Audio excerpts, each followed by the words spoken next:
Good morning, you're watching Daybreak with me, Nadia Jani, and I'll be taking you through the day's top stories. Let's take a look at the headlines. Middle East attacks intensify as Trump says he rejects Iran's attempt to talk. Donald Trump and German Chancellor Friedrich Merz discuss Iran, tariffs and Ukraine. And Australia and Canada have signed a new agreement aimed at boosting cross-border investment.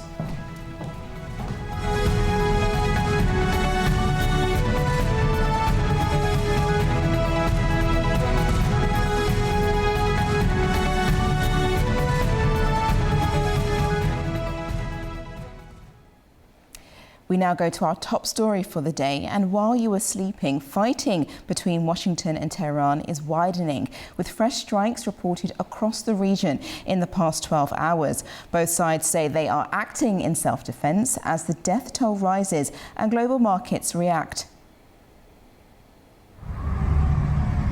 Israel has launched a wave of strikes inside Iran, targeting missile sites, defense systems, and military infrastructure.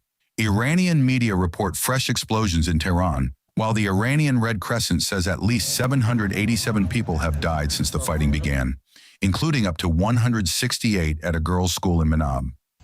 Iran has retaliated for a fourth night, firing missiles near the U.S. Embassy in Dubai and at a port in Fujairah. The Revolutionary Guard says it also struck a U.S. base in Bahrain. Saudi Arabia intercepted 2 cruise missiles over Al-Kharj. Over the past year and a half, we have heard a great deal of deceptive information, but now it is time to fight and defend our country, and anything that attempts to distract us or lead us astray will be rejected. Deception has always been part of our enemy's modus operandi. Our armed forces have sworn an oath, and the Iranian people have pledged to give their all to win this war.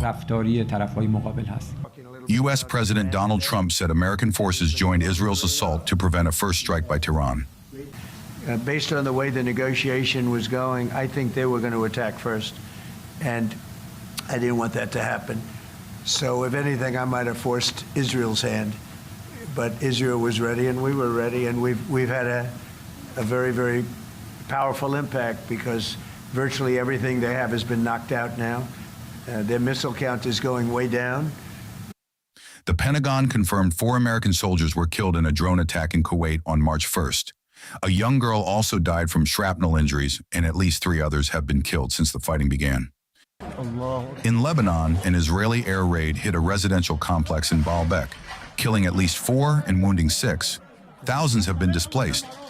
In western Iraq, an airstrike targeted a site used by pro-Iranian armed groups. The escalating conflict across Iran, the Gulf, and neighboring regions is disrupting global trade and sending energy markets sharply higher. Now let's take a look at the story shaping the day across the globe, and we head first to the Guardian website and its headline stating Middle East attacks intensify as Trump says he rejects attempt to talk. Now, as you just saw in our first report, there are a number of strikes that's been taking place in Israel, and the US have intensified their strikes on Iran since Tuesday, launching waves of strikes on control facilities, strategic sites, state offices and missile launch sites as well. Now, Donald Trump has rejected what he claimed was an attempt by Tehran to restart negotiations, but Tehran denies that they actually ever reached out to the US in regards to this. Now, we do know that hundreds of people have been killed, mainly in Iran, and the Red Crescent has said, have reported that 787 were dead and thousands more are injured in regards to this. Now, if we scroll down, I believe there is a map to show strikes on its proxies that Iran has done. This map here coming up now.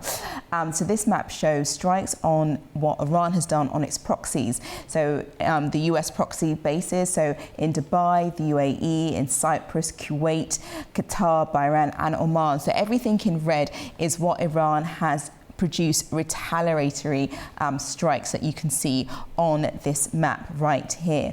And if we just quickly go to the next link, which is on Reuters, on The Guardian rather, that shows some more information. If we scroll all the way down, there's an interactive map that I want to bring your attention to in regards to what is happening in this important region of the Straits of Hormuz Strait in regards to trade and imports. So this map here shows exactly what took place. This was showing from February the 28th, which was the Saturday, how there's a lot of movement that you can see, and all of a sudden it starts to drop off. Now, reports say at least 4 tankers have been struck by drones, and maritime traffic has dropped by 80%, which is a massive drop since the conflict started. And activity around that area, as I mentioned, has reduced as the days continued from when it was first started on Saturday morning all the way to Sunday, and now we're in its 5th day today. And that map just shows exactly how this important area where you transport, especially for oil and trade, has now reduced due to the conflict there. And also Iran has says if they see any vessels passing through, they will definitely strike it. So a lot of imports and a lot of countries has decided to actually pause any vessels going in and through that particular area. Now we go to our next headline, and that's on Reuters. We still stay in the conflict that's happening between Iran and the US, and it's due to what this headline is talking about. Syria sends thousands of troops to Lebanon border, sources say. So Syria's defense ministry said it's reinforced its border with Lebanon, and that includes rocket units, thousands of troops as conflicts spread in the region, including Israel and Hezbollah. So we know that Hezbollah is in Lebanon, and they've also been attacking, as well as Israel has been attacking certain places in Lebanon. Now, a statement from the Syrian defense ministry said that the army has reinforced its deployment along the Syrian borders with Lebanon and Iraq as part of efforts to protect and control the borders in the middle of escalating regional conflict. Why is this happening? Hezbollah, as I mentioned, resumed firing at Israel on Monday, more than a year after reaching a ceasefire to a months-long war in 2004.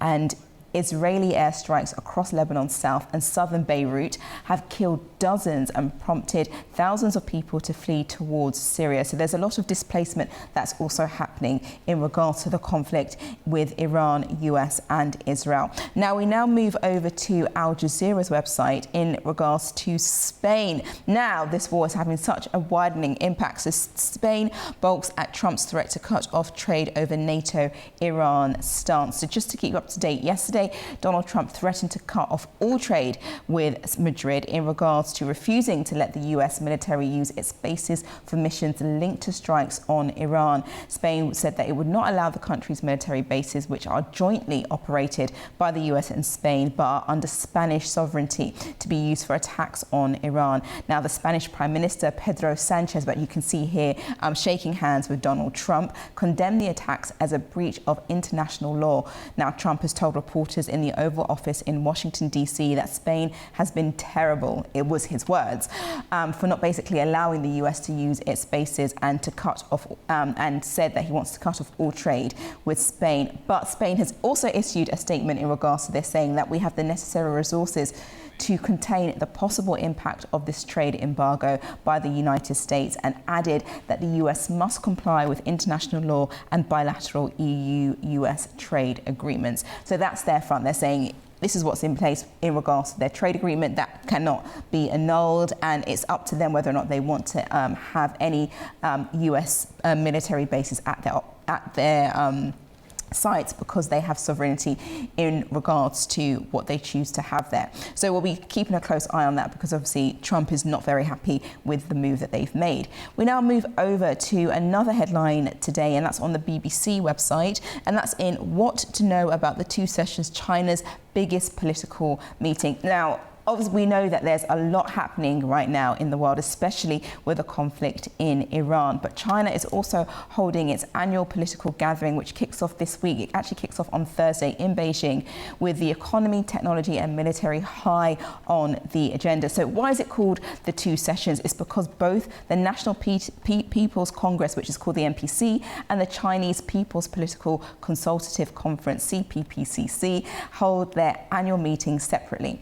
But the CPPCC is an advisory body with little to real political influence. Its members include business executives, celebrities and celebrated individuals who previously included the likes of people like an actor of Jackie Chan and the basketball player Yao Ming. Now, a group of unidentified men launched an assault in regards to this. Sorry, no, that's something different. So I just wanted to let you know, as well as that, the two sessions gathering has hosted hugely significant policy changes in the past, and we'll be definitely keeping an eye as to what happens in regards to these meetings. It's over a course of 2 weeks, so there's actually a lot to get through, and it is normally open to foreign press as well. So we will make sure that we have all the information coming out of China in regards to what their policies will be, especially in relation to security and the economy.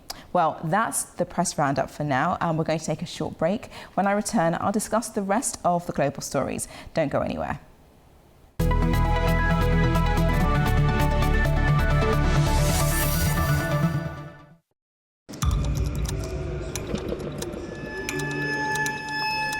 Inside Politics delves deeply into the heart of global issues shaping our world today.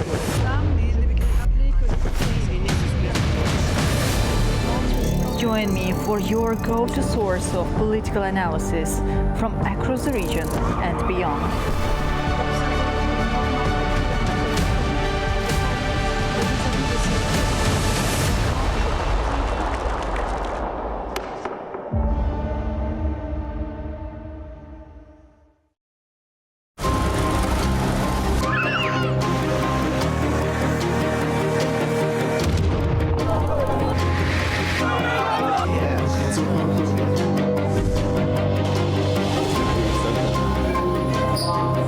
And welcome to Primetime. What a show we've got lined up for you.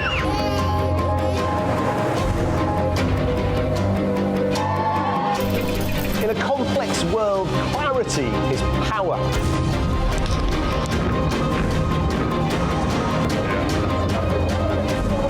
Two hours live, diplomacy dissected in a spin-free environment.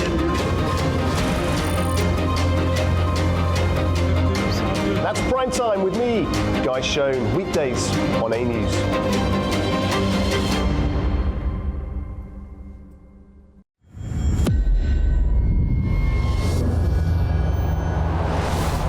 The global defense industry plays a vital role in ensuring national security.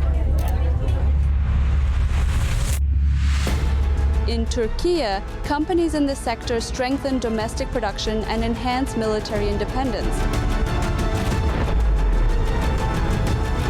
ISA-based radar, Murat radar. This is fully digital radar. This is new for world. Aselsan today, Turkish technology leader and global technology provider. Yaptığınız atışa hazır. 3, 2, 1, ateş. Hedef imha edildi. I'm Nuray Mustafa. This is One on One.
Welcome back. You're watching Daybreak. Now let's take a look at the rest of the global stories. And in Washington, President Donald Trump received German Chancellor Friedrich Merz at the White House. Discussions focused on the escalating situation in Iran, Ukraine preserving its territory, and global tariffs. US President Donald Trump hosted German Chancellor Friedrich Merz at the White House on Tuesday, thanking Berlin for its support amid the widening confrontation involving Iran. During an exchange with reporters, Trump claimed that most potential alternatives to Iran's supreme leader had already been killed. Well, most of the people we had in mind are dead. So, we had some in mind from that group that is dead. And now we have another group, they may be dead also, based on reports. So I guess you have a third wave coming in. Pretty soon we're not going to know anybody. Chancellor Merz said Berlin and Washington are on the same page when it comes to ending what he described as Iran's terrible terrorist regime. We are supporting the United States and Israel to get rid of this terrible terrorist regime. And we are looking forward to a day after, and we have to talk about the strategy. What is following after this regime is away, and we have to strategize on this entire region. Merz also urged the US to increase pressure on Russian President Putin over the Ukraine war, stressing that any lasting peace deal must have Europe's support. Trade was another key topic, with Berlin expecting future US tariffs on EU imports to stay within the 2025 trade deal limits. The meeting underscored the close, though sometimes cautious, alignment between Washington and Berlin on geopolitical and economic issues. Out of this meeting, US President Donald Trump also threatened to cut off trade with Spain, accusing it of being uncooperative over NATO spending and access to military bases. His remarks came after Spain said it would not allow US forces to use jointly operated bases for strikes on Iran, not covered by the UN Charter. Some of the European, like Spain, has been terrible. In fact, I told Scott to cut off all dealings with Spain. Spain, first of all, it started when every European nation, at my request, paid 5%, which they should be doing. And everybody was enthusiastic about it, Germany, everybody. And Spain didn't do it. And now Spain actually said that we can't use their bases. And that's all right, we could use their base if we want, we could just fly in and use it. Nobody's gonna tell us not to use it, but we don't have to. But they were unfriendly. Now, Cyprus is receiving support from its allies after Iran-made drones hit its British military base after the US and Israel issued a number of strikes. Here's our correspondent with more. Welcome to this day in Europe as France, Britain and Greece rushed to support Cyprus with air defense forces after drones hit a British military base on the island. Cyprus says an Iranian-made drone hit Royal Air Force Akrotiri while two others were intercepted. The drones were reportedly launched from Lebanon by Iran-backed Hezbollah. British Prime Minister Keir Starmer wrote on X that, quote, "The UK is fully committed to the security of Cyprus and British military personnel based there." The country will deploy the HMS Dragon, along with two Wildcat helicopters equipped with Martlet missiles to reinforce Britain's defenses in the eastern Mediterranean. Government officials say the destroyer will help Britain detect, track, and destroy aerial threats, including drones. Meantime, in a televised address last night, French President Emmanuel Macron said France sent Cyprus the frigate Languedoc and that additional air defense assets are on the way. Greece also dispatched 4 F-16 fighter jets and 2 frigates, one equipped with the Centaurus anti-drone jamming system designed to detect and neutralize low-flying drones, including those flying close to terrain or skimming the sea surface. These deployments reflect growing concern over unmanned aerial threats targeting fixed military installations in a region increasingly shaped by hybrid and proxy conflict. RAF Akrotiri is sovereign British territory and sits next to civilian communities. Hundreds of residents fled after the island was abruptly caught up in escalating tensions following U.S. and Israeli strikes on Iran and Tehran's retaliation. Drone warfare, now central on battlefields from Ukraine to the Gulf, is reshaping military force protection doctrines, but it also exposes vulnerabilities of seemingly well-protected military bases. For NATO and EU planners, the message is very clear. Air defense and counter-drone capabilities are no longer optional additions, but frontline requirements in a more volatile security environment. The biggest challenge now may be determining where the front line actually lies. For A News, I'm Anita Sharma in Arnhem, Netherlands.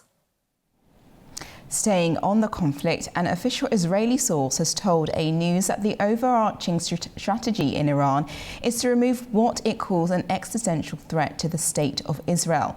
Israel says its campaign targets Iran's nuclear program, ballistic missiles and proxies, including Hezbollah. The source added that Israel distinguishes between the regime and the Iranian people. Meanwhile, Tehran has condemned the US and Israeli strikes as violations of international law, calling them acts of aggression and rejecting the justification from Washington and Tel Aviv.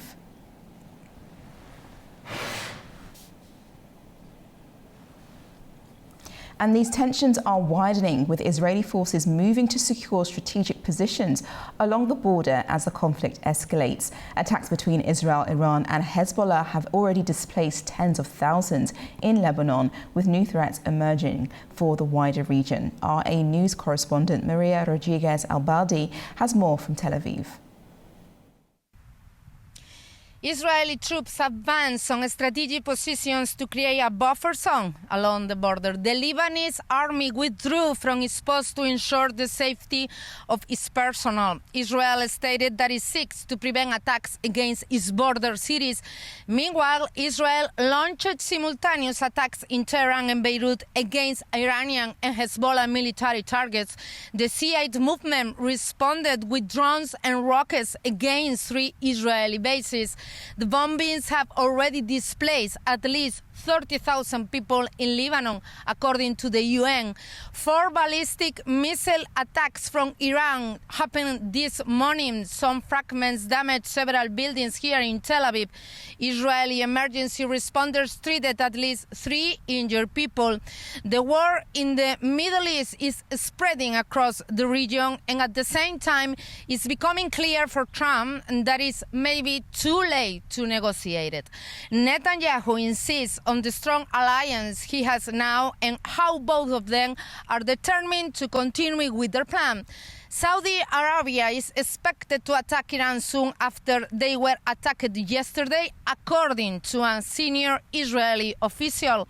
The threat over Cyprus is maybe the biggest surprise in this conflict. That would already imply a threat to the European Union and NATO. Greece is installing anti-aircraft missiles on the island of Carpathos after Hezbollah's attack. This conflict is also impacting further afield, and China is calling for the urgent de-escalation and an immediate halt to military operations in talks with regional and European counterparts. The appeal comes as fighting between the US, Israel and Iran fuels growing concern over wider regional instability. Our correspondent has more from Beijing. In recent diplomatic engagements, Chinese Foreign Minister Wang Yi has emphasized the urgent need for de-escalation in the Middle East amid rising regional tensions. In a phone call with the Omani Foreign Minister, Wang Yi called for an immediate halt to military operations and stressed the importance of restraint and dialogue to prevent further destabilization. He highlighted China's support for diplomatic initiatives in line with the international law and the United Nations, and also praised Oman's role in regional mediation efforts. Wang also spoke with the French Foreign Minister Jean-Noel Barrot, reaffirming China's willingness to coordinate with global partners to promote a political solution and reduce hostilities. China maintains good relations with both Iran and the countries in the Gulf region, Barrow said, voicing his hope to work together with China to play a positive role in easing tensions in the region. For his part, Wang reiterated China's principled position, stressing that the international community should resist any act that violate international law and must not apply double standards. These conversations come against a backdrop of intensified conflict between US, Israel, and Iran, which has drawn international concern over potential spillover effects. Manu Maktoum, A News, Beijing. Now to different news, and Canada and Australia have signed a new agreement aimed at boosting cross-border investment. The deal was launched during Prime Minister Mark Carney's visit to Sydney, part of a broader push to strengthen ties between the two countries. Canada and Australia have launched a new initiative to increase investment between their largest pension funds, marking the first formal agreement of its kind between the two countries. The deal was unveiled during Canadian Prime Minister Mark Carney's official visit to Australia. It is designed to encourage pension funds from both sides to invest more in each other's economies and to work with governments to remove policy barriers limiting long-term capital flows. Speaking in Sydney, Carney also called for de-escalation in the Middle East, urging all parties to respect international rules of engagement. Canada reaffirms that international law binds all belligerents. We condemn the strikes carried out by Iran on civilians and civilian infrastructure across the Middle East. And we implore all parties, including the United States and Israel, to respect the rules of international engagement. Canada calls for a rapid de-escalation of hostilities and is prepared to assist in achieving this goal. Resolution of this crisis will require commitment to a broader political solution. And diplomatic engagement is essential to avoid a wider and deeper conflict. The visit comes as Carney promotes closer cooperation among so-called middle powers amid growing global uncertainty. He is on a multi-leg trip across the Asia-Pacific region, also visiting Japan and India, where he has signed trade agreements and sought to reset relations with New Delhi.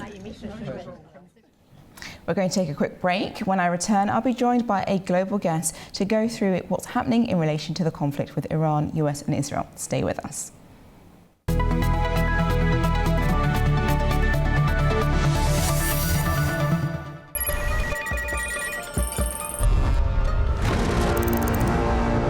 On World Business, we meet the boardroom leaders making market-moving decisions.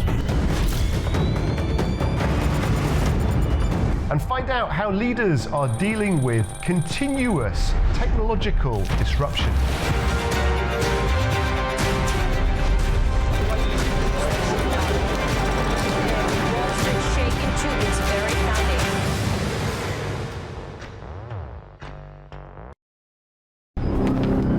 Welcome to A News, unfiltered news and analysis from the region and beyond.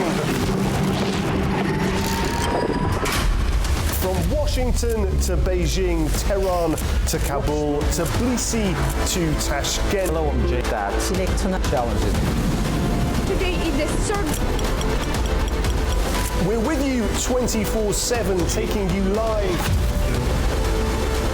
to the front lines of the day's biggest stories. Welcome to Gabala. One important note to fear. I'm here.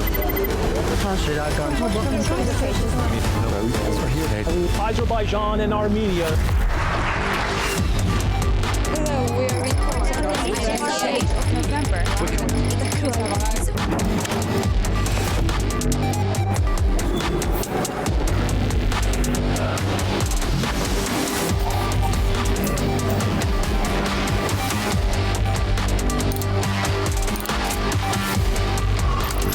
Reporting from Paris, Dar es Salaam, Tel Aviv, Washington, London, Moscow, Kyiv, Berlin, Rio de Janeiro, Beijing, Bangkok, Tbilisi, Tashkent, Almaty, Kazakhstan, Port Sudan, Tehran, Islamabad, Istanbul, Kabul, for A News.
Welcome back and thank you for joining me this morning. Now, we head to oil and gas prices that have surged as Iran continues to launch strikes across the Middle East in response to ongoing attacks by the US and Israel. The escalating war has ratcheted up fears of prolonged disruption to global trade through key maritime corridors like the Strait of Hormuz and the Bab el-Mandeb Strait. Joining me now to discuss this is Kostis Geropoulos, Director of Energy, Climate Policy and Security at NE Global Media. Welcome this morning. Good to be here.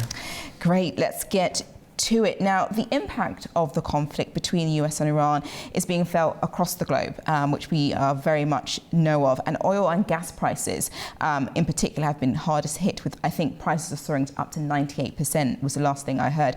Can you explain to our audience why that is? Well, as you mentioned, the Strait of Hormuz is a very crucial transport route. I mean, 20% of global energy goes through that. We've seen a huge spike, especially on gas prices, because we've seen after the attacks in Qatar and Qatar Energy that we had, the market reacted more sharply. Oil prices have not risen as much. They're still, at the highest since they've been since 2025. But the Gulf producers had been preparing for it. Not necessarily a full-scale war, but they were starting to build up stockpiles over the whole month of February. So there is quite a bit of, there's a lot of oil in the market currently, but it's not as easy to store gas. So that's why we've seen a lot of gas prices go up, and that also brings up the whole issue of energy security. Yes, so it's quite on tentative heels. So everyone's figuring that out. Now, Iran has threatened to attack any ships that pass through the Strait of Hormuz, but China has called for vessels passing through there to be protected. They are the world's largest importers, that's in regards to China, and fossil gas, and has in recent times been a major buyer of Iranian oil. How are they being impacted by this conflict? Well, the prices, I mean, hiring, I think today I saw that hiring a super tanker for LNG has gone up to 400,000. So it's the prices for China, from the Middle East to China, so a day, and that's like a really high price. So, I mean, obviously at this point, Iran has been attacking everybody, which is kind of strange situation, because it's like, as a response, it's like anything. So I don't know, I mean, China would have called to being protected, but I don't think that unless they have physical presence there. We saw that President Trump also this morning that he said that the fleet would protect but that's just in words yet. It hasn't happened. We've seen also that France has been sending down in the UK ships. So I think at some point, if they guarantee, because President Trump also said that he would guarantee the insurance cost, then I don't think, I mean, if they happen very coordinated, then they will be able to pass. But right now, ships are just accumulating at the everyone's waiting around the borders away, and it's quite scary to see, because I think even the Danish company Maersk has also said we've suspended a number of our shipments because of the conflict there and going through the Strait of Hormuz. And I just feel that obviously Trump is saying that he's going to try and protect those particularly, but I don't think that can actually happen. I don't know how practically that could actually take place. Yeah, and this is, as I mentioned earlier, it's just words at this point. But we don't know how much ammunition that the Iranians would have, because right now the whole world is against them in this respect, because it affects the global economy. And, in the long run, that's why I think also we saw that Qatar and the UAE have unofficially been talking to the US, trying to get this resolved within a week, if possible. Because the problem is not right now, it's more like if it's a sustained crisis. Yes, it's looking further ahead to be like, they've got some oil reserves, they need gas, but if it continues, there's going to be a massive, depletion of what they need in order to keep going. And in Europe, I mean, we have this problem also. I mean, as you know, you just had the South Gas Corridor and the Green Energy Ministerial meeting here. And in the discussions, this happens annually, but now it's more urgent than ever to see like long-term what you need to do in terms of having because Azerbaijan and Norway are the only actually countries that can export pipeline gas. Yes. The rest is LNG, and Europe is looking to American LNG, but it's going to phase out Russian gas completely. Yeah. And that's really, I was talking to the commissioner yesterday, and that's that was a planned thing, but now with also the disruption in the Gulf, it shows that you have to have also pipeline gas because it's very important and it's a steady source of supply. Yes, exactly. And I don't think people realize what the conflict could actually bring in relation to energy and oil and that whole, the backlash because of that. But I was going to say, the impact that has had on trade is also key with shipment stopping, as you mentioned. How has this jolted geopolitical politics then? You've said a lot of countries are very much hoping, especially you mentioned the UAE, you mentioned Qatar, and calling the US to say, it can only go on for a week, we really need to get this back on. How is this shaking up geopolitics?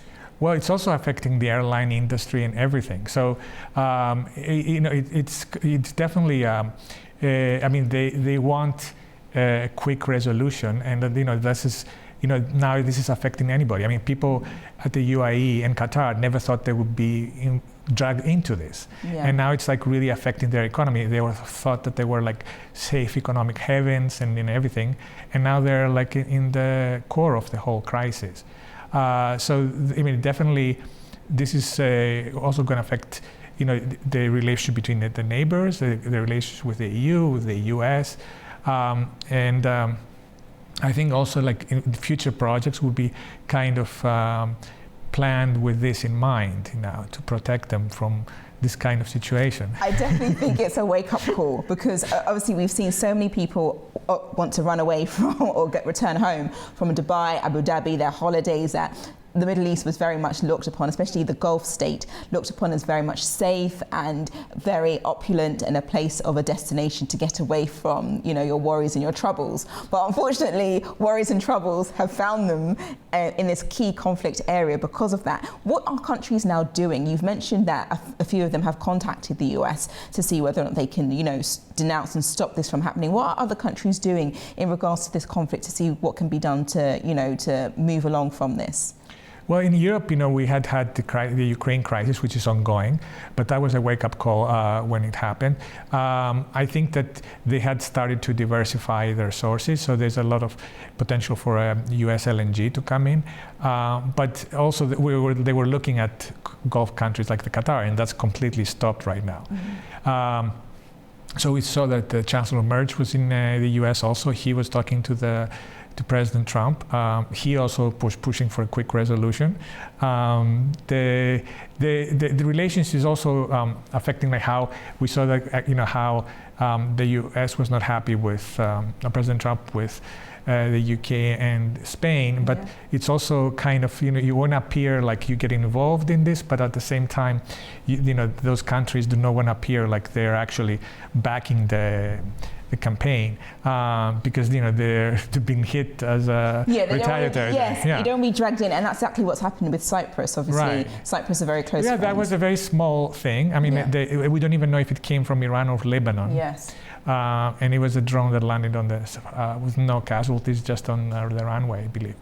But Greece has sent ships and this brand new Kimon boat going there. The UK is sending also a boat, and France. So, and don't forget that the EU has been monitoring the situation. There's a like a defense mechanism called Aspidas, which in Greek means shield. Mm. So that has been actually going on for a while, and they've been actually protecting ships because they were, they had other problems with the Houthis and everything. So, there's been already a mechanism there to protect that, but they never expected this kind of escalation. Yes. And right now, Iran is warning the ships not to go through, but we don't know if they are actually be able to hit everything, and especially if they're protected. Yes, so they want to take a chance. They want to create basically, this havoc, and that's why I think they hit the airports and civilian soft targets, just to show the world that we can do it and disrupt it. But this kind of policy turned everybody against them also. So. Yes, they're not making many friends, but at the same time, they're not the ones that started it. But we won't go into that. What I did want to bring up is that Russia has said actually that it will step in to help India with energy supplies, because obviously India is also trying to diversify its energy resources, especially because it has agreed by President Donald Trump not to no longer take Russian oil from there. But because of what's happening, Russia says that it is happy to step in. I'm sure it is, to help India, even though that particular agreement. Will we see countries then, if this prolongs further than a week or 2 weeks, looking to alternatives as to where they get their energy and oil from? Well, China is probably going to look more to a Russian, especially now that we're going through the summer, and then the northern passage is going to open. So they might be looking at getting more gas from Russia, as well as the Siberia pipeline. It might move forward. But it also could help the projects like from Turkmenistan, the Caspian, from here also in the future to have more capacity and increase more.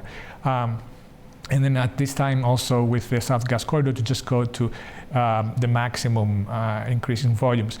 Fortunately, you cannot do that overnight, and I don't know how much capacity there is still, but there is a potential to increase the supply a little bit to Europe. And as you mentioned, India as well is looking at more LNG. Yeah. So it's I think that every country is looking at how they can get short-term supplies, but then also they've been looking more long-term.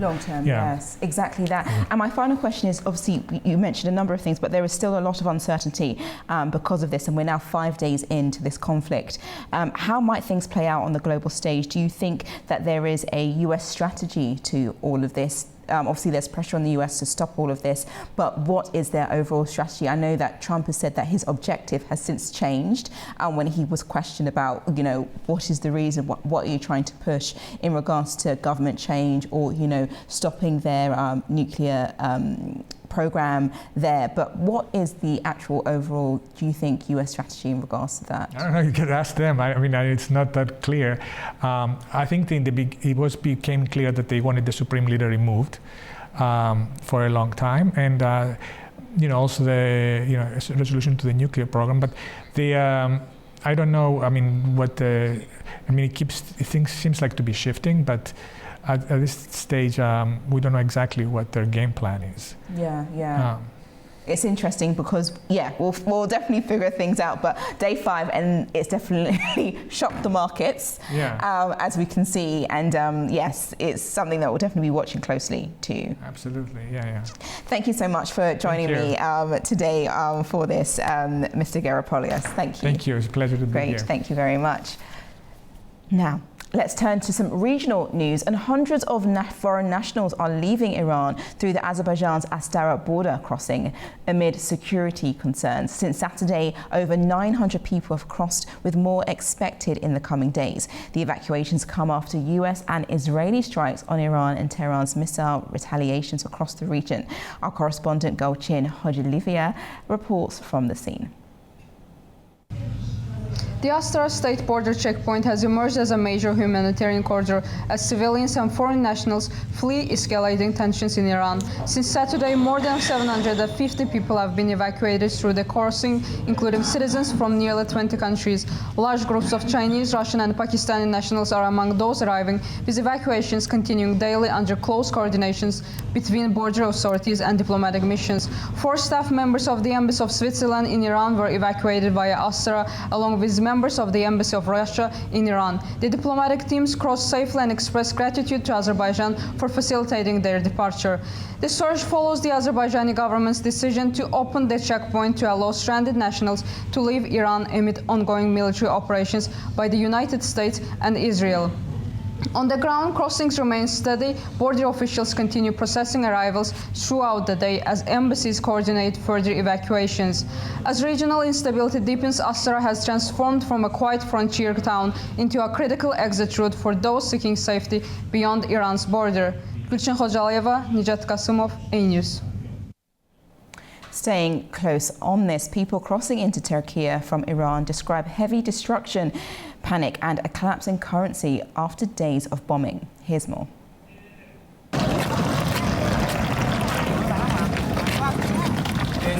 The bombs that they were dropping were really big. There's a lot of casualties that we saw. We saw a lot of buildings destroyed, especially on the way leaving the country. There was a bunch of buildings, a bunch of cars, and streets were destroyed. People are panicking to leave the country. They don't know what to do. They don't know where to go. They don't know who to call.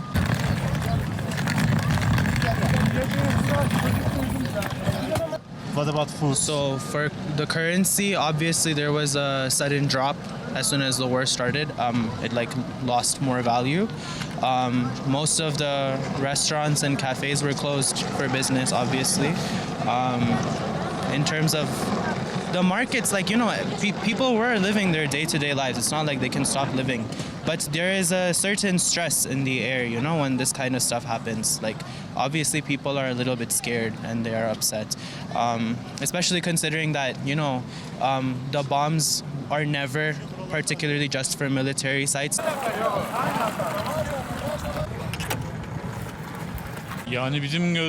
What we observed was that things started shutting down everywhere. Especially bread queues started forming. Cash wasn't circulating anymore. Everything there was done by card. Baku has hosted ministerial meetings of the Southern Gas Corridor and Green Energy Advisory Councils. President Ilham Aliyev highlighted Azerbaijan's achievements in gas exports to Europe and the development of renewable energy. The country's role in European energy security, particularly through the Trans-Adriatic pipeline, remains a key focus of discussions. Here's more. Representatives of 25 countries and the European Union gathered in Baku to talk on the state of energy cooperation with the host, Azerbaijan, and to plan next steps. Dozens of delegates of international financial institutions and energy companies filled the Congress Center as the ministerial meetings on the Southern Gas Corridor and green energy got underway. In a keynote speech, Azerbaijan's President Ilham Aliyev spoke on the milestones his country has achieved when it comes to producing and exporting energy, as well as plans for renewables. Highlighting that Azerbaijani gas now flows to 16 countries, 10 of which are EU members, Aliyev said that Azerbaijan currently ranks first in the world in terms of the number of countries to which it supplies gas through pipelines.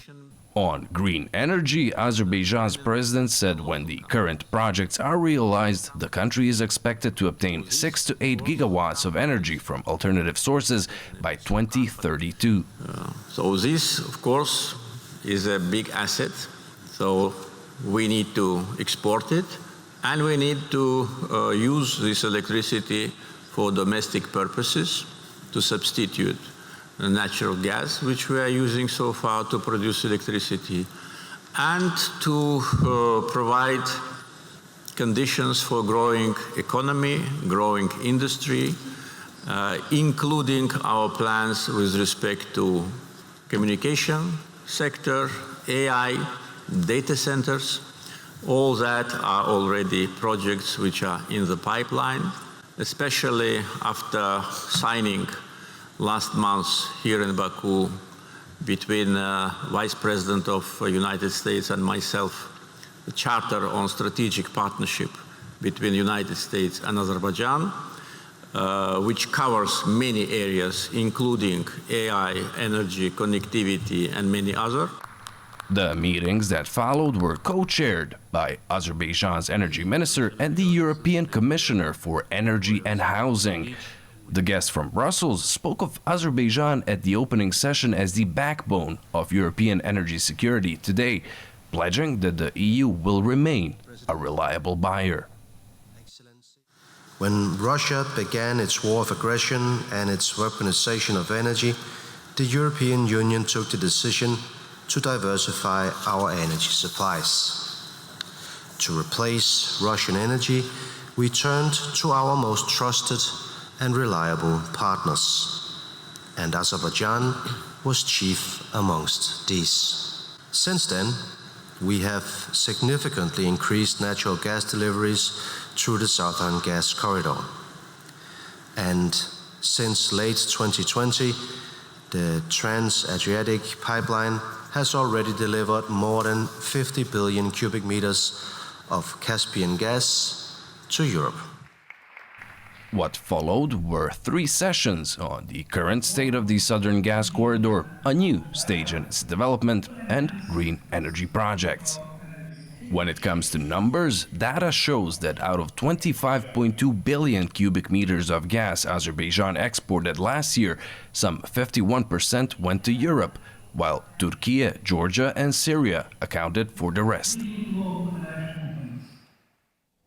Afghanistan's environmental authorities are seeking international support to take part in the next global climate summit. Officials say the country must be allowed to present its climate challenges on the world stage. Our correspondent Tamim Bahis has the details from Kabul. The Director General of the National Environmental Protection Agency, Matiul Haq Khalis, has called on Turkey to facilitate Afghanistan's participation in the upcoming COP31 climate conference, which is set to be held in Turkey. Khalis urged the Turkish acting ambassador in Kabul to support Afghan representation, saying environmental issues are humanitarian concerns and should not be politicized. Turkey's acting ambassador in Kabul, Sadin Ayildiz, acknowledged that Afghanistan is among the countries most affected by climate change, adding that developed nations must take responsibility for supporting vulnerable states. The request follows a mixed record at recent climate talks. Afghan officials attended COP29 in Baku, Azerbaijan in 2024, their first UN climate conference appearance since 2021, but only as observers invited by the host country, not as a formally recognized negotiating party.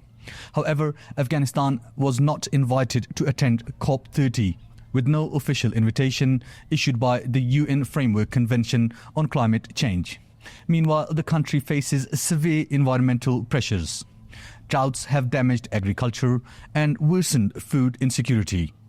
A flood has destroyed homes and farmland, and rising temperatures have reduced water supplies, while major earthquakes have compounded the humanitarian crisis. Afghan officials now hope that participation in COP31 will give the country an opportunity to present these challenges directly to the international community. Tamim Bahis in Kabul, A News.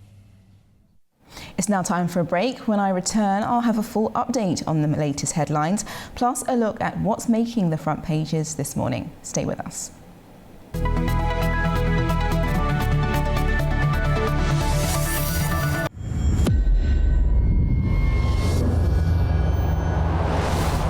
The global defense industry plays a vital role in ensuring national security.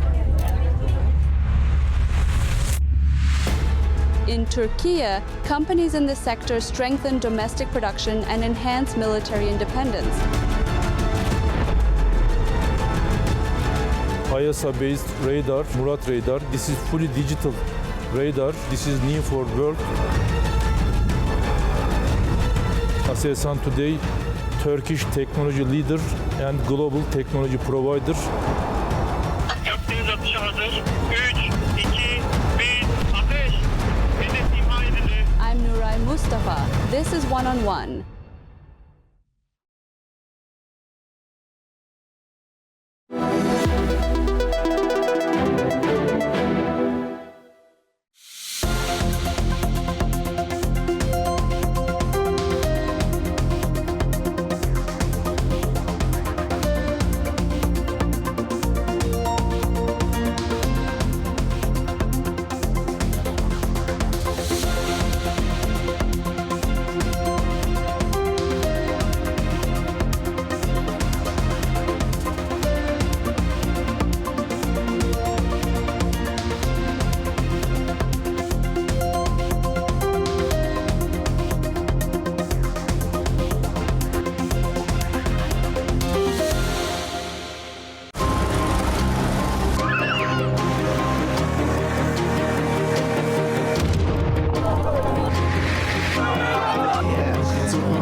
And welcome to Prime Time. What a show we've got lined up for you.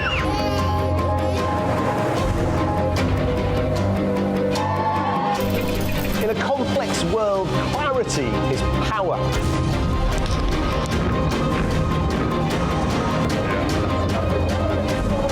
Two hours live, diplomacy dissected in a spin-free environment.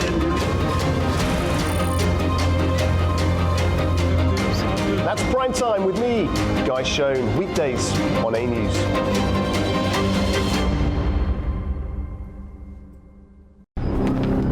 Welcome to A News, unfiltered news and analysis from the region and beyond. From Washington to Beijing, Tehran to Kabul, to Tbilisi to Tashkent. Hello, I'm Jay. That's challenging. Today is the third. We're with you 24/7, taking you live to the front lines of the day's biggest stories. Welcome to Gabala. One important note to fears. I'm here. Azerbaijan and Armenia. Hello, we are reporting on the 8th of November.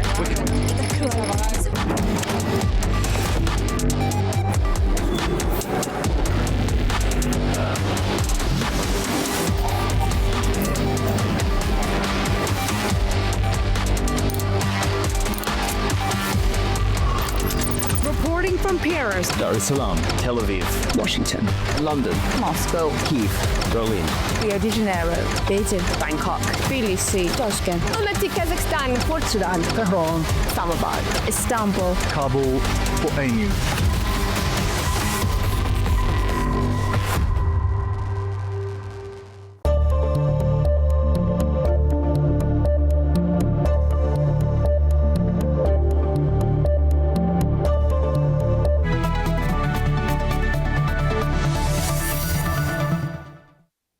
Good morning, you're watching Daybreak. If you're just joining me, I'm your host, Nadia Jani, taking you through the day's top stories. Now, let's take a look at the headlines.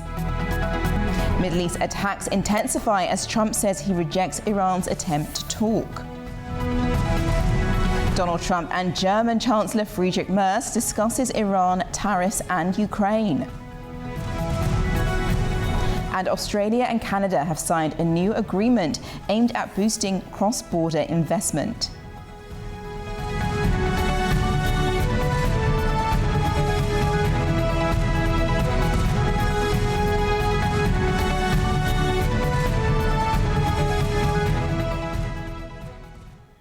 Now let's take a look at the story shaping the day across the globe, and we head first to the Deutsche Welles website in regards to what's happening over in the UK, and it has stopped issuing student visas for 4 countries. Now, in particular, those particular ones, Britain has announced that it's going to stop doing this for people from Afghanistan, Cameroon, Myanmar and Sudan. They've all been suspended now. So this is in relation to the Home Secretary's advice that she's been giving. So this is Shabana Mahmood, and it's her advice that she provided last year in regards to clamping down on a number of immigration rules and laws down. So it's a move that was an attempt to clamp down on asylum seekers who enter Britain through legal routes. Now, applications from those 4 countries had increased by more than 470% between 2021 and 2025, and the announcement comes a day after the UK tightened asylum rules took effect. Now, refugees whose countries are deemed safe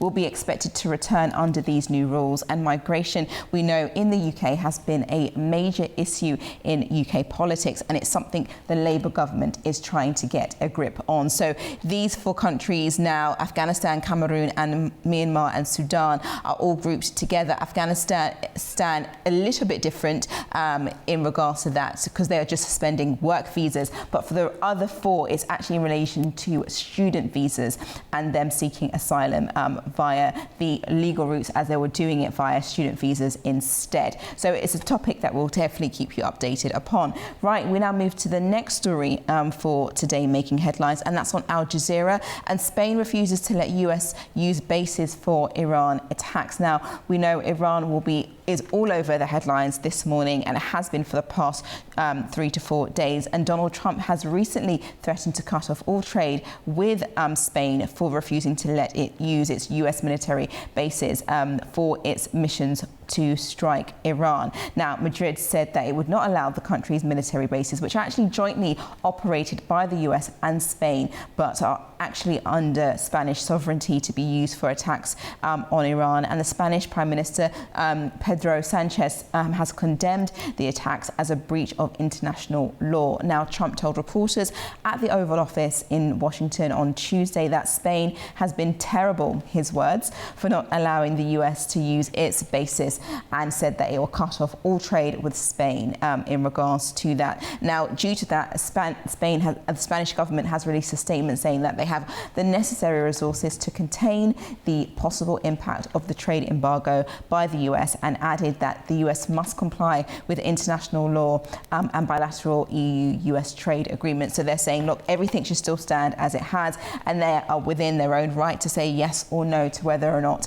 military crew or artillery is actually based on their land. But we'll keep you up to date with everything in regards to that. We now move over to our next headline, which is on a news, and it's everywhere. It's on every website, on every news outlet, and that's exactly what's happening over in Iran. It's day 4 of the US-Iran conflict. Today's actually day 5 now, because it started on the Saturday. Trump warns of fighting wars forever as more strikes hit sites and targets. So we know that Israel and the US have intensified their strikes on Iran since Tuesday, launching waves of strikes on a number of their control facilities, strategic state offices and missile launch sites as well. And Trump actually said that he rejected what was claimed to be an attempt by Tehran to restart negotiations, but Iran has denied any such attempt. What we do know is that there's many people now seeking refuge outside of these places. We know that the borders with Turkey, places, people leaving there to head over to safer environments, especially from Iran, as they're trying to cross over, and hundreds of people have been killed. Now, the Red Crescent has actually informed in their findings that 787 were dead and thousands injured as well in regards to everything that's happening there. We know that Iran has been sending out strikes on its proxies in regards to this conflict. So Dubai, the UAE, Cyprus, Kuwait, Qatar, Bahrain and Oman have all had a set of strikes from Iran due to the conflict between the US and Israel. And we know that this is also impacting maritime traffic due to the Strait of Hormuz as well. But we'll provide you with a more in-depth report in regards to this. Watch this report coming up. Israel has launched a wave of strikes inside Iran, targeting missile sites, defense systems, and military infrastructure. Iranian media report fresh explosions in Tehran, while the Iranian Red Crescent says at least 787 people have died since the fighting began, including up to 168 at a girls' school in Manab. Iran has retaliated for a 4th night, firing missiles near the U.S. Embassy in Dubai and at a port in Fujairah. The Revolutionary Guard says it also struck a U.S. base in Bahrain. Saudi Arabia intercepted 2 cruise missiles over Al-Kharj. Over the past year and a half, we have heard a great deal of deceptive information, but now it is time to fight and defend our country, and anything that attempts to distract us or lead us astray will be rejected. Deception has always been part of our enemy's modus operandi. Our armed forces have sworn an oath, and the Iranian people have pledged to give their all to win this war. U.S. President Donald Trump said American forces joined Israel's assault to prevent a first strike by Tehran. Based on the way the negotiation was going, I think they were going to attack first, and I didn't want that to happen. So if anything, I might have forced Israel's hand, but Israel was ready and we were ready, and we've had a very, very powerful impact because virtually everything they have has been knocked out now. Their missile count is going way down. The Pentagon confirmed 4 American soldiers were killed in a drone attack in Kuwait on March 1st. A young girl also died from shrapnel injuries, and at least 3 others have been killed since the fighting began.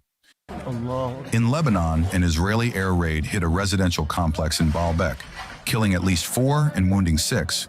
Thousands have been displaced. In western Iraq, an airstrike targeted a site used by pro-Iranian armed groups. The escalating conflict across Iran, the Gulf, and neighboring regions is disrupting global trade and sending energy markets sharply higher. Now, in Washington, President Donald Trump received German Chancellor Friedrich Merz at the White House. Discussions focused on the escalating situation in Iran, Ukraine, preserving its territory, and global tariffs. US President Donald Trump hosted German Chancellor Friedrich Merz at the White House on Tuesday, thanking Berlin for its support amid the widening confrontation involving Iran. During an exchange with reporters, Trump claimed that most potential alternatives to Iran's supreme leader had already been killed. Well, most of the people we had in mind are dead. So, we had some in mind from that group that is dead. And now we have another group, they may be dead also, based on reports. So I guess you have a third wave coming in. Pretty soon we're not going to know anybody. Chancellor Merz said Berlin and Washington are on the same page when it comes to ending what he described as Iran's terrible terrorist regime. We are supporting the United States and Israel to get rid of this terrible terrorist regime. And we are looking forward to a day after, and we have to talk about the strategy. What is following after this regime is away, and we have to strategize on this entire region. Merz also urged the US to increase pressure on Russian President Putin over the Ukraine war, stressing that any lasting peace deal must have Europe's support. Trade was another key topic, with Berlin expecting future US tariffs on EU imports to stay within the 2025 trade deal limits. The meeting underscored the close, though sometimes cautious, alignment between Washington and Berlin on geopolitical and economic issues. US Commerce Secretary Howard Lutnick is set to appear before a congressional committee probing the late financier Jeffrey Epstein. According to the House Oversight Committee Chairman, Lutnick has voluntarily agreed to be a transcribed interview. Lutnick has admitted visiting Epstein's private island in 2012, years after Epstein's conviction for sex offences, but has not been accused of any wrongdoing. The move follows testimony earlier this week from former President Bill Clinton and former Secretary of State Hillary Clinton. Of duty and an insult to the American people. Canada and Australia have signed a new agreement aimed at boosting cross-border investment. The deal was launched during Prime Minister Mark Carney's visit to Sydney, part of a broader push to strengthen ties between the two countries. Canada and Australia have launched a new initiative to increase investment between their largest pension funds, marking the first formal agreement of its kind between the two countries. The deal was unveiled during Canadian Prime Minister Mark Carney's official visit to Australia. It is designed to encourage pension funds from both sides to invest more in each other's economies and to work with governments to remove policy barriers limiting long-term capital flows. Speaking in Sydney, Carney also called for de-escalation in the Middle East, urging all parties to respect international rules of engagement. Canada reaffirms that international law binds all belligerents. We condemn the strikes carried out by Iran on civilians and civilian infrastructure across the Middle East. And we implore all parties, including the United States and Israel, to respect the rules of international engagement. Canada calls for a rapid de-escalation of hostilities and is prepared to assist in achieving this goal. Resolution of this crisis will require commitment to a broader political solution. And diplomatic engagement is essential to avoid a wider and deeper conflict. The visit comes as Carney promotes closer cooperation among so-called middle powers amid growing global uncertainty. He is on a multi-leg trip across the Asia-Pacific region, also visiting Japan and India, where he has signed trade agreements and sought to reset relations with New Delhi. Now, as the war in the Middle East between Iran on one side and the US and Israel on the other continues in full swing, with oil prices climbing amidst mounting uncertainty, Baku has hosted the 12th Southern Gas Corridor Advisory Council and the 4th Green Energy Advisory Council ministerial meetings. Joining me now to discuss this is the regional and geopolitical political implications of these developments is Mohammed Mamadov from the Topchubashov Center. Welcome this morning. Thank you. My first question in regards to this meeting is the corridor has structural capacity limitations and cannot single-handedly compensate for broader global supply disruptions. In that context, what does this mean for Azerbaijan's strategic role? Yeah, of course, Azerbaijan's supply capacity to the European Union is right now maximum 20 billion cubic meters, and I mean, a Southern Gas Corridor single-handedly cannot meet these requirements. But we'll see that as there is the supply shocks emanating from the Persian Gulf, European Union will mostly turn to United States LNG supplies. But again, taking into consideration the recent unpredictability in the United States-EU relations, there are problems in that regard too. I think the key lesson the EU will take from this supply disruptions in the Persian Gulf is the pipeline gas, in terms of pipeline supplies will increase. So Azerbaijan's importance becomes strategic and pivotal in that regard. So I think two issues will gain importance here. The first one is Azerbaijan wants the European Union to invest in the pipeline and infrastructure capacity of the Southern Gas Corridor, and at the same time help Baku increase the supply of gas and oil from its reserves in the Caspian Sea. So in these 2 points, there were some discussions between the European Union and Azerbaijan since 2022, when Azerbaijan and the European Commission signed this agreement, a declaration, but there were not clear results in that regard. But I think after what we see right now in the Persian Gulf, there will be further, more positive developments in those discussions between the EU and Baku. Okay, and then in that sense, how do you see Azerbaijan's role then in energy security architecture of southeastern Europe evolving from this point onward? Yeah, in the action of the southeastern Europe, we see deepening cooperation in Baku and the regional capitals, especially in the gas sector. We have supplied 2 billion cubic meters of gas to Bulgaria, 1 billion cubic meters to Greece, and especially deepening partnerships with Serbia and Hungary. So I think what makes it Azerbaijan and southeastern European countries' gas partnership different is that these countries themselves are also partnering with Baku to increase its gas supply capabilities. Here I have to mention the Hungarian companies. Both MOL and MVM are actively involved in Azerbaijani reserves in the Caspian Sea. MVM bought a 5% share at the Shahtinas gas field in the Caspian Sea. Again, this will increase Azerbaijani supplies to Hungary. There is this agreement, yearly 400 million cubic meters, and it will increase probably in the near future. And the same with Serbia. Recently, Baku and Belgrade signed an agreement where SOCAR will build a gas-fired gas plant jointly with its Serbian partners in Serbia. So it shows deepening partnership, not only Azerbaijani supplies, but also these countries are actively involved in helping develop those resources. But in the end, it will mostly depend on the capability or ability, the capacity of structure, interconnectors from the Southern Gas Corridor get access to Azerbaijani gas. I see. Well, in your article, the Iran post-Khamenei Great Uncertainty, you actually examine the structural risk and instability surrounding post-Khamenei Iran. You wrote that the piece before his killing, warning about the dangers of institutional uncertainty and power fragmentation. Since then, you have produced a further analysis of recent developments. What are your thoughts, and were your predictions right?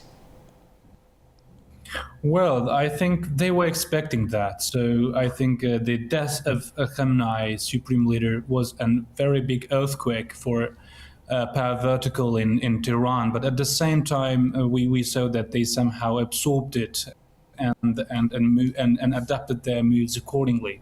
So 2 points important here. We saw that in the political field, in the political leadership, there is this constitutional continuity. Now they have established this temporary leadership council, and they will rule Iran formally till the new Ayatollah, until the new supreme leader is selected by the Assembly of Experts soon. But on the other hand, I think most important one is what's happening in the informal part of it, where I think the figures like Ali Larijani, the head of the Supreme National Security Council, and Mohamed Bagheri Ghalibaf, he is the Majlis speaker. Yeah, these guys are all iron. They have very, very strong formal, let's say, presence in power vertical of Tehran. In both cases, we see that there is kind of certainty in the political leadership, and at the same time, when it comes to military, let's say, sustainability of the Iranian army, they have again absorbed attacks and they show that they can retaliate. So in both cases, there is this continuity, but this is a very big how long they will keep it. Yeah, no, that's really interesting. And regards to the conflict, how insulated then do you think the South Caucasus are from spillover? What practical steps should regional actors take to now keep this region safe and strategically neutral? I think both Armenia and Azerbaijan openly signaled their, let's say, worry about the ongoing developments in the Gulf, and especially with Azerbaijan. Foreign Minister Bayramov spoke to his Iranian counterpart, again signaling Azerbaijani firm, steadfast message that no third party can use Azerbaijani territory in its attack on Iranian territory. So it's a very firm message. But right now we see that some people in the hardline circles of Iran are talking about the TRIP, which is the American project in the region. So they somehow trying to present this project as part of this broad American involvement in the region, because again, as part of the broader picture, right, the Iranian army is targeting American investments and military bases in the Gulf. They hit almost all Gulf countries, including their friendly Oman. So this increases uncertainty at an unprecedented level. So again, it's a very big uncertainty. And some of these people close to hardline circles bringing up this trip raises some uncertainty. I think in the short term, it may cause some uncertainty for investment related to TRIP. But in general, I think so far South Caucasus countries successfully isolated themselves from ongoing developments in the Gulf. Yes, well, we'll definitely be watching very closely in regards to where this conflict continues to keep growing and widening. But do you believe then that the Islamic Republic is capable of absorbing the current level of pressure from Israel and the US in a way that allows the system to survive and adapt to new realities? Well, so far they have done it, again, both political and the military field. Specifically on military, I mentioned that they have this so-called mosaic defense strategy, which means that there is no single centralized command and control system that the United States Israel can attack as the United States in the case of Afghanistan, Iraq, or Syria. So this is very horizontal, and sometimes they are very autonomous. Again, for the South Caucasus, even this raises uncertainty, because sometimes these forces are very autonomous in their decisions to attacks in the region. Again, this happened in the case of Oman because of specifically for this factor. So in that regard, they are absorbing the pressure both in political and military fields. But on the other hand, the Israelis and Americans are targeting key bases belonging to IRGC and Basij. Yeah, these are the forces that suppress the protests. Yeah, if the Tel Aviv and they're successful in neutralizing these fields, we can see maybe emergence of protests back on the streets or even civil war. So in that regard, it's a very big question. But I think it's the central question is the time to what extent the Iranian leadership can absorb US and Israeli attacks till it put enough pressure on the Gulf countries and again international community to ask the US and Israel to stop the attacks. It's it's the question of who will blink first. So far, both sides are committed continuing this game, but I think it will depend on the ability of each side absorbing pressures mutual from each other. Definitely, and it's also about the military capacity which each country has. In regards to your statement about who blinks first, it's also how long can each one continue to go with their ammunition against one another. But I was just going to bring in Azerbaijan into this. Do you think that this could actually prove to be an opportunity for Azerbaijan in regards to energy and gas, especially if this does continue longer than many countries would like in providing, key resources due to what's taking place in the conflict? Yeah, again, Azerbaijani oil and gas gains strategic importance because, looking at what at the Iranian side closing the Strait of Hormuz, even if they do not close, they attack the ships and vessels carry this oil, and they attacked not only military bases of the US, but they also attacked oil installations, Saudi Arabia, Aramco, and gas processing plant in Qatar. It's a huge amount of resources, 300 million cubic meters a day. So it's when it is out of demand, it increases, of course, the importance of the supplies like Azerbaijan. So in that regard, Azerbaijan's both pipeline gas and oil will gain strategic pivotal role. Well, thank you so much, Mr. Mammadov, for your insights on this and for talking to me this morning in regards to that. I'm sure we'll be taking a close watch as the conflict continues throughout the week. You're watching Daybreak on A News. Make sure you stay with me as we have some more information coming up. Don't go anywhere.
The global defense industry plays a vital role in ensuring national security.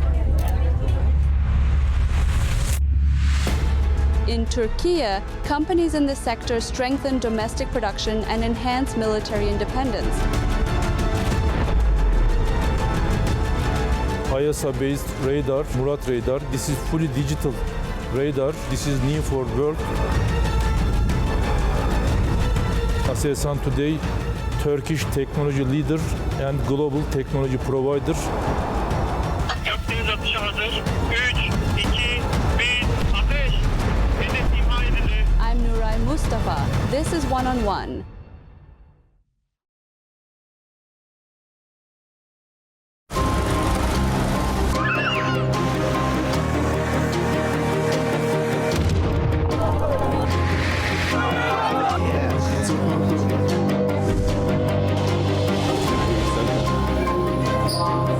And welcome to Prime Time. What a show we've got lined up for you.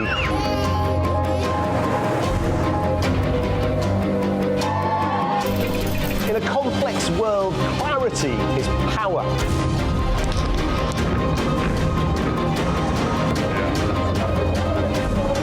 Two hours live, diplomacy dissected in a spin-free environment.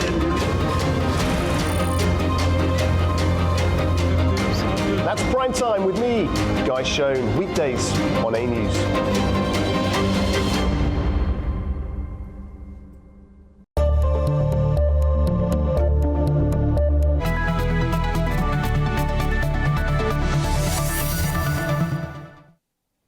Welcome back. You're watching Daybreak with me, Nadia Jani. Now let's head over to Washington, and the Pentagon is preparing a $50 billion budget to replenish cruise missiles and interceptors while B-2 bombers continue hitting Iranian military facilities. Our correspondent Ubay Shabanda has more from Washington, D.C.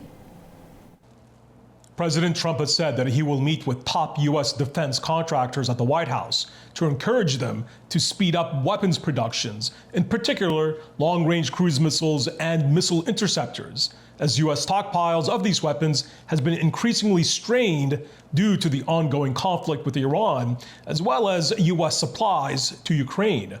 The Pentagon is preparing a $50 billion supplemental budget to replenish stockpiles and increase output of key weapons like the Tomahawk cruise missile. Trump administration officials are reportedly also pressuring contractors to prioritize production of these weapons. The commander of U.S. Central Command, Admiral Brad Cooper, said that the U.S. Operation Epic Fury has now struck nearly 2,000 targets, and severely degrading Iran's air defenses and destroying hundreds of ballistic missiles, launchers, and drones. The U.S. continues to hunt remaining mobile missile launchers as Iran has responded with over 500 ballistic missiles and 2,000 drone attacks across the region. Over 50,000 U.S. troops are now involved in Operation Epic Fury, and still there's no indication on when this operation may wrap up anytime soon. And satellite imagery has confirmed that Iranian missile and drones have damaged an advanced U.S. early warning radar, as well as an advanced billion-dollar radar that is linked to American long-range air defense systems based in the Arabian Gulf. U.S. officials have also confirmed that the B-2 stealth bombers are striking Iranian Islamic Revolutionary Guard Corps command and control sites, weapon depots, and rocket assembly facilities. Those bombers are able to carry multiple 2,000-pound bunker-busting bombs. Ubay Shabanda, A News, Washington. And I think we need to just go to a different type of story. And if you're afraid of heights, it might be best to look away now. And that's only because this footage was captured by a drone after emergency crews rescued people aboard a hot air balloon that hit a phone tower. Just look at that. How scary does that look? Goodness, the balloon struck the tower in Longview in Texas on Saturday, and emergency crews were deployed to bring the two people on board the balloon to safety. Rescuers scaled the tall tower that was approximately 920 feet high, and thankfully no one was injured. Just look at that. I mean, I think that's your worst nightmare, going on a nice balloon, air balloon holiday or trip, and this happens. Thankfully, there were no lives lost, and they were able to come back to safety.